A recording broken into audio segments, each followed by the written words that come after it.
जो मसाइल पैदा कर रहा है उससे जाके शिकायत करने का मैं समझता हूँ कोई मतलब नहीं है। दरगाह को भी काल गिरा, क्या आला हजरत अहमद रजा से पूछ के गया? लेकिन मैं सियासत करता हूँ, आप कहीं दरगाह का नाम इस्तेमाल नहीं करता और जाके दरगाह बेचे। तुम अपना फायदा हासिल करने के लिए मिली मसाइल या मुसलमानों के दर्द या तकलीफ का बहाना मत बनाओ।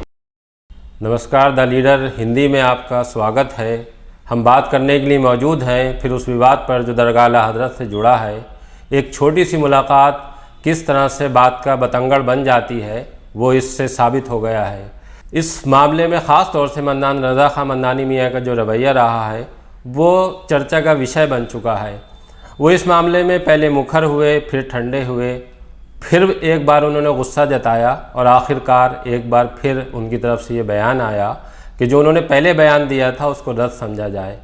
मन्नानी मियाँ ने कल ये कहकर चौंका दिया था कि जो लोग मुख्यमंत्री उत्तर प्रदेश योगी आदित्यनाथ से मिलने के लिए गए थे वो दरगाह का सौदा करने के लिए गए थे। आरोप बड़ा था। देर शाम ये बताया गया कि मन्नानी मियाँ और सलमान मियाँ की मुलाकात हुई है। मन्नानी मियाँ ने एक और बयान जारी किया है, एक लिखित में भी उन्होंने कहा है कि उन्होंने दोपहर बाद जो प्रेस कॉन्फ्रेंस की थी उसमें लगाए गए आरोपों को रद्द समझा जाए। ये एक मजाक का विषय है कि कभी वो कुछ कहते हैं, कभी वो कुछ कहते हैं। मन्नानी मियाँ के बारे में आपको बताते चलें कि मन्नानी मियाँ इससे पहले कांग्रेस के जब पूर्व प्रधानमंत्री नरसिम्हा राव थे वो जब बरेली आए थे तो उनका विरोध करने के बाद चर्चा में आए थे। उन्होंने उन पर लाहौल पढ़ने का ऐलान किया था और पुराने लोग बताते हैं उस वक्त के जो इस विवाद के बारे में जानकारी रखते हैं कि तब प्रधानमंत्री रहते नरसिम्हा राव वहाँ नहीं जा सके थे। ये माना जाने लगा कि कांग्रेस दरगाह पर अछूत हो गई है। लेकिन इन्हीं मन्नानी मियाँ के घर दिग्विजय सिंह का अक्सर आना जाना हुआ था, इनके मदरसे में भी गए थे। मन्नानी मियाँ एक बार फिर अब अपने इल्ज़ामों को लेकर चर्चा में हैं और ये उन्होंने साफ किया है कि जो उन्होंने पहले कहा था उसको रद्द माना जाए।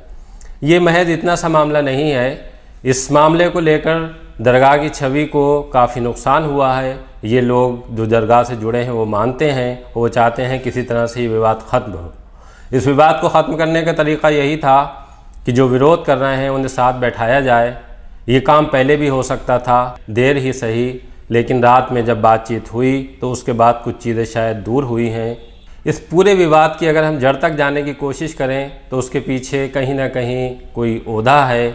वो ओहदा जिसका जिक्र मौलाना मन्नान रज़ा खां मन्नानी मियाँ अपनी प्रेस कॉन्फ्रेंस में कर भी चुके हैं। उन्होंने एक सवाल के जवाब में कहा था कि हो सकता है कि वहाँ लाल बत्ती की चाहत में गए हों। ये वही लाल बत्ती है जो दरगाह पर 2 बार आ चुकी है।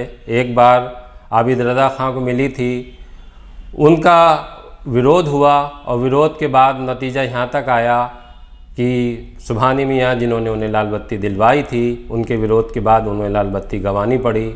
इसी तरह की एक लाल बत्ती जो इस वक्त के सज्जादा नशीन हैं उनको मिली थी, लेकिन उनका मिजाज कि वो सियासी ओहदा कोई अपने पास संभाल कर रख सकते, आखिरकार उन्हें इससे घुटन हुई और उन्होंने अपनी मर्ज़ी से ही इस्तीफ़ा दिया और फिर लाल बत्ती चली गई।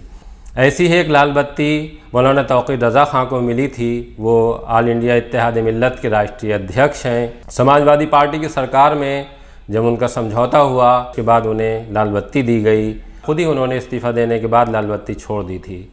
एक बार इस विवाद से जो सलमान मियाँ मुख्यमंत्री से मुलाकात करके आए हैं, लाल बत्ती की फिर से चर्चा है, लेकिन ऐसा अब मुमकिन नहीं दिख रहा है। जिस तरह से विवाद खड़ा हुआ है शायद अब किसी में इतनी हिम्मत नहीं होगी कि वो कोई पॉलिटिकल समझौता कर सके।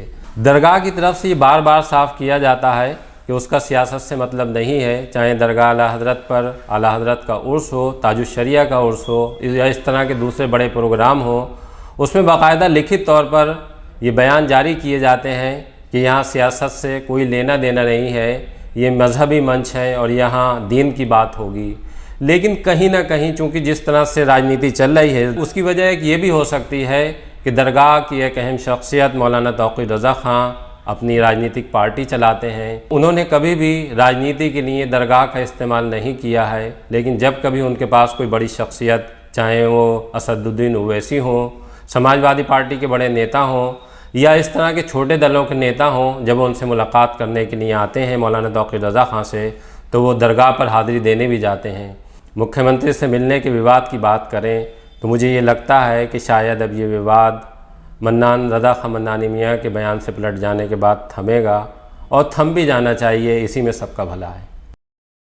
गुस्से में मैंने कुछ बातें कह दी थी अज्जल मियाँ को, सलमान मियाँ को, तो हो सकता है ताजुल शरिया जो हमारे भाई हैं, फिर मैंने वो बातें वापस भी ले ली थी। अब सलमान मियाँ आए, उन्होंने बताया कि इस तरह की बात नहीं कही है कि मेरे बारे में कि इनका दिमाग ख़राब है और ये हमारे बच्चे हैं, आ गए हैं हमारे घर। अज्जल मियाँ से भी मेरी ये गुजारिश है कि जो हमारे भाई का ये चलता है कि ये गैर जिम्मेदार हैं, अज्जल मियाँ उसको कह दें कि इस तरह की बात अगर उनके बड़े भाई ने कह दी थी, हम लोग को नहीं फैलाना चाहिए। और ये पोस्टें वगैरह जो दुश्मन लोग डालते हैं, मैं नहीं कहता हूँ कि अज्जल मियाँ डाल रहे हैं या अज्जल मियाँ के लोग डाल रहे हैं, जो दुश्मन डालते हैं, इस बात को अज्जल मियाँ कहें कि ये तो हम सब लोग एक हैं और वो हमारे बड़े हैं, चचा हैं। अगर उन्होंने कोई बात तंबीह करी तो बड़े होकर तंबीह करने की को इजाज़त है, और मैं तो उनके पास जाता हूँ, आता हूँ और मैं उनसे मोहब्बत करता हूँ। ये अज्जल मियाँ किया जाए और मैं ये मन्नानी ये कहता है कि ये मामला ख़त्म होना चाहिए। ये सलमान मियाँ तशरीफ़ लिया है, बहुत अच्छा करा।